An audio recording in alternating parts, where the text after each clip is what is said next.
जी आपसे ही, ये क्या ट्रेंड बन गया है कि फ्रीबी के ऐलान किए जाएंगे जब भी चुनाव आते हैं। अरे भाई हमारा वाला सबसे ज्यादा फ्री है, ले लो, हमारा वाला सबसे ज्यादा फ्री है, ले लो, हम इतना फ्री दे रहे हैं, ले लो ले लो। जनता के सामने पटक दी फ्रीबी की पोटली। और अब वो एक कहावत है, अपना काम बनता और बाकी, मुझे लगता है आप समझदार है, समझ ही गए होंगे, काफी एक्सपीरियंस वाले हैं। ये चल क्या रहा है? एक ट्रेंड बन गया है क्या? राजनीति का एक पैटर्न सेट कर दिया गया है? देखिए, जो घोषणाएं हैं उन घोषणाओं को जरूरतमंदों को दिया जाना है। ऐसा नहीं है कि बात कह दी, चुनाव में बात कह दी, उसके बाद में जो है आंख मूंद करके जिनको जरूरत नहीं है उनको भी दी जाए। वह सुविधाएं जो चुनाव के दौरान में घोषित की गई उनको जरूरतमंदों को दिया जाना, ये मैं पहले जो है ना प्राथमिकता रहती है। और यहाँ पर अभी इसको वो किया जा रहा है, रेक्टिफाई किया जा रहा है। जो एक्चुअल में जो नीडी हैं उनको वो उस योजना का लाभ मिलेगी। जो योजना रद्द नहीं की गई है बल्कि जरूरतमंद जो लोग हैं उनको वो सुविधाएं दी जाएंगी।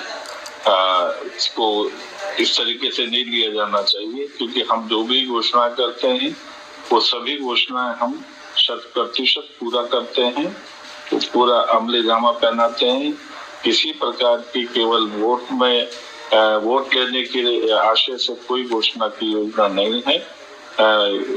सभी योजनाएं जो हैं उनका क्रियान्वयन होगा, मगर वो दी जाएंगी उन लोगों। लेकिन आप कह रहे हैं कि चलो ये जो जरूरतमंद है उनके लिए होनी चाहिए, लेकिन जो एक और जानकारी सीएजी की ऑडिट रिपोर्ट में जो है निकल के सामने आई कि वित्तीय गड़बड़ी के तहत 3,500 करोड़ रुपए से अधिक के हेरफेर, और ऑडिट से ये भी पता चलता है कि सरकार ने अपने मंजूर बजट से 3,541 करोड़ रुपए ज्यादा खर्च किए। और इससे भी हैरानी की बात यह है कि सरकार ने बिना किसी तत्काल जरूरत के 15,586 करोड़ की जो भारी भरकम रकम है वो भी कहीं ना कहीं यहाँ जो है पर्सनल डिपॉजिट अकाउंट्स में जमा कराए, जो पूरी तरह से नियमों के खिलाफ बताए जा रहे हैं। तो सवाल यही कि क्या पहले ये लेखा जोखा तय नहीं होता है कि ठीक है कहाँ कितनी जरूरत है और किसको जरूरत है? ये सब कुछ तो आपको पहले तैयार करना चाहिए था। देखिए, मैंने बताया ना कि जब जिस वक्त चुनाव है उस वक्त नहीं मालूम ना कि कितना बटेगा, क्या होगा। और उसके बाद में हमने जिस तरीके से घोषणा करी, बजट की प्रावधान किया, उसके बाद जो जरूरतमंद उन्हीं को तो दिया जाएगा। कहीं कोई गैर जरूरत के लोगों को मिल जाए या कुछ गलत तरीके से वो गड़बड़ करके राशन कार्ड या जो भी एक तरीका है उसमें कोई हेर फेर करके कोई ले ले, तो उससे तो नुकसान ही होगा अल्टीमेटली। तो पारदर्शिता रहे, इस चीज को तो चिंता करनी पड़ेगी कि ये जो योजना है वो सबको मिलेगी। वो योजना रद्द नहीं की गई है, वो जरूरतमंद को मिलेगी। वो जो व्यवस्था है, इसलिए इसको ये कहना कि ये योजना रद्द कर दी गई है, ये बिल्कुल भी जस्टिफाइड, मतलब बिल्कुल गलत है। वो जो जरूरतमंद है उनको जस्टिफाई करके उनको दिया। राम राम तो रोज ही हो रहा है। शांत प्रकाश जी प्लीज।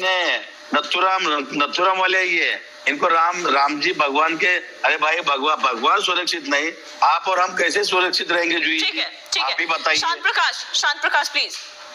ये लोगों ने सीबीआई ईडी मिसयूज करना, अलीबाबा चालीस पार्टी चुनाव वोट चोरी बोल देने दीजिए जरा उन्हें भी। संधू, डॉक्टर दोस्ती, उनको भी अपनी बात कहने का मौका दे दीजिए प्लीज। शांत जी प्लीज। ठीक है जी ठीक। देखिए, ये जो फ्रीबी योजनाएं हैं ये किसी के ऊपर हम एहसान नहीं करते।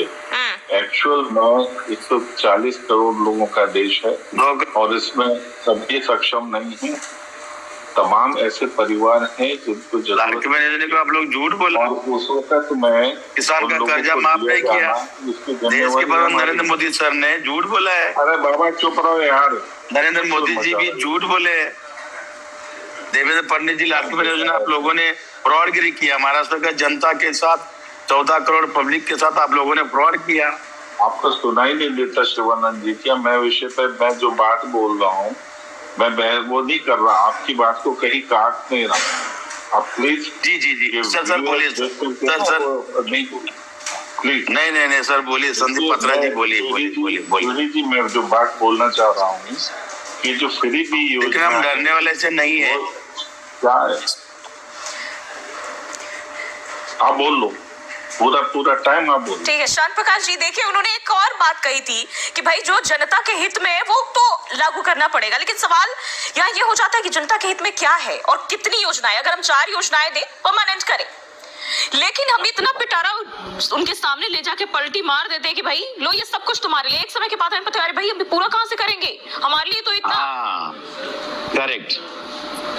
शांत जी प्लीज, शिवानंद जी एक बार उनको बोलने दीजिएगा प्लीज, एक बार जवाब ले लेते हैं फिर वापस आपके पास। जी जी जी जी जी जी जी जी जी इनफैक्ट मैंने बताया ना कि ये जो फ्री भी योजना है, जो भी योजना है, बच्चों को स्कूल में कॉलेज में उनको सुविधाएं देना, ये नैतिक जिम्मेवारी है, सरकार की जिम्मेवारी है, ताकि उसके प्रदेश के बच्चे जो हैं वो सुविधा से पढ़ सके जिनको वो सुविधाएं नहीं है, और साथ ही साथ जिनको खाने पीने की चीजों की आवश्यकता उनको वो भी चीजें मिल सके।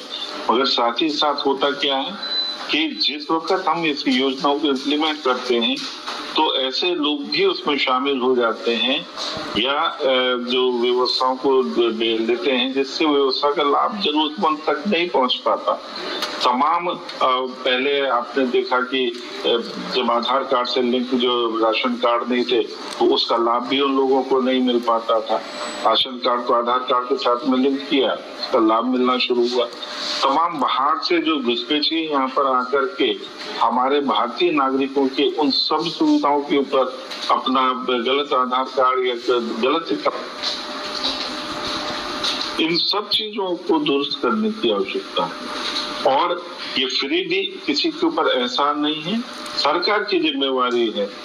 मकान नहीं है उसको पक्का मकान देना, शौचालय नहीं उसको शौचालय की व्यवस्था करना, उसके पास में गैस सिलेंडर नहीं है उसको सिलेंडर की व्यवस्था करना, उसके पास में लाइट नहीं है लाइट की व्यवस्था करना, उसके पास पीने का पानी उसके घर तक उपलब्ध नहीं उसको वो प्रोवाइड करना, ये सरकार की जिम्मेवारी है।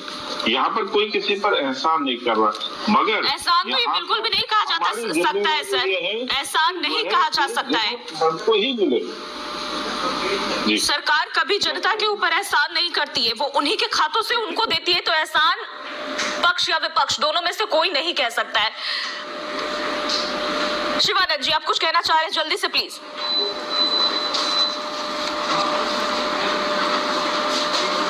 शांत प्रकाश जाटव, अरविंद सावंत कह रहे हैं कि भाई लगभग 2 करोड़ 70 लाख वोटरों को रिश्वत दी, ये स्कीम केवल राजनीतिक चाल थी, जनता का पैसा अपनी पार्टी के लिए वोट में इस्तेमाल किया।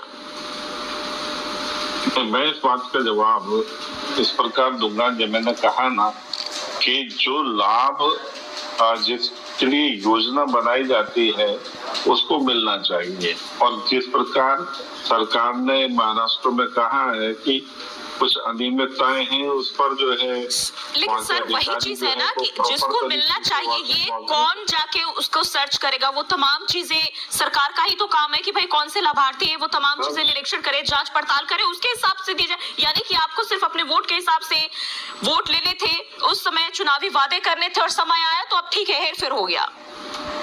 नहीं, इसको बंद नहीं किया ना, मैंने क्या कहा आपको कि जब जानकारी में आया कि इसका लाभ जो है वो उन लोगों को नहीं मिल रहा बल्कि जिनको जरूरत नहीं है वो लोग भी उसको लाभ को ले रहे हैं, इस कारण से सरकार पर बोझ भी पड़ रहा है। तो इसको स्क्रूटनी करके और जो एक्चुअल में नीडी है उनकी सूची बन जाएगी, उनको मिल जाएगा, इसमें क्या परेशानी है। ये तो होना भी चाहिए, जरूरतमंद को मिलना चाहिए। ऐसा थोड़ी है कि घोषणा कर दी और एकदम आंख बंद करके एक सिरे से बांट दिया। जिसके लिए जो योजना बनाई गई है उसको मिले, और सरकार ने उसी कारण से जो है इसको रेक्टिफाई करने के लिए कि वह लोग जो महिलाएं हैं उनको ही राशि की जो व्यवस्था मिले वो सूचीबद्ध हो रही है, वो पारदर्शिता के साथ उन सबको बांटा जाएगा। ऐसा नहीं कि कोई योजना रद्द हो रही है। कांग्रेस जिस तरीके से कर्नाटक, तेलंगाना और हिमाचल प्रदेश में अपनी योजनाओं को क्रियान्वित नहीं कर रही है, इनको अपने प्रदेशों में झांकना चाहिए, इस पर राजनीति नहीं करनी चाहिए। हमारे यहाँ पर जो व्यवस्था है वो रेक्टिफाई की जा रही है, विभागीय रेक्टिफिकेशन किया जा रहा ज्यादा, ताकि वो रेक्टिफाई होकर के जो एक्चुअल जो है नीडी उन महिलाओं को मिल सके। देखा है जिसमें 24 लाख से ज्यादा सीधे तौर पर दिखाई दे रही है कि वो लोग जो है ना गलत तरीके से लाभ ले रही थी। ठीक है तो शिवानंद जी, गलत तरीके से बच्चे लाभ ले रहे थे, महिलाएं लाभ ले रही थी। शिवानंद जी, फ्रीबी के चलते राजकोष में घाटे की बात कही जाती है। पंजाब की बात करें, हिमाचल प्रदेश की बात करें, कर्नाटक की बात करें, और तमाम ये जो राज्य और सरकारें सब, लेकिन आप लोग बजट नहीं दे रहे, फंड नहीं दे रहे, भेदभाव कर रहे हो। बीजेपी का 17 स्टेट में आपका सरकार है बीजेपी का, तो मैं इनका पतला कर दूंगा मैं। जिस तरीके से आज ये बोल रहे हैं शिवानंद जी, परसों सोमवार को देखना आपके जो घटक हैं वो कहाँ बैठे होंगे, आपको साफ दिखाई दे जाएगा। शुरू होने वाला है, उसमें आपको पता लग जाएगा कि आपका धंधा ही है संदीप पात्रा जी, हम डरने वाले नहीं है। आप चाहे कुछ भी बोलते रहे, होना कुछ नहीं है, होगा। नरेंद्र मोदी नाम, नरेंद्र का स्कैंडल, पूरा वीडियो मेरे पास है। आजादी को बचाने के लिए पूरा देश गिरवी रखा। आज मुकेश अंबानी का इंडिया पैलेस वक्त चलिए ठीक है, ठीक है।